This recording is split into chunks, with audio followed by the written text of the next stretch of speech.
मुझे नहीं पता ये लाइंस किसने लिखी हैं, पर जिन्होंने भी ये इतनी खूबसूरत पंक्तियां लिखी हैं उन्हें दिल से मेरा धन्यवाद। ध्यान से सुनना। तू अपनी खूबियां ढूंढ, खामियां निकालने के लिए लोग हैं ना।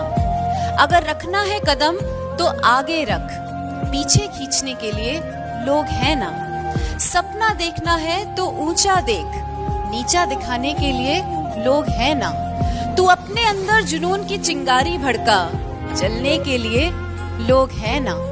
प्यार करना है तो खुद से कर, नफरत करने के लिए लोग हैं ना। तू अपनी अलग पहचान बना, भीड़ में चलने के लिए लोग हैं ना। तू कुछ करके दिखा दुनिया को, तू कुछ करके दिखा दुनिया को, तालियां बजाने के लिए लोग हैं।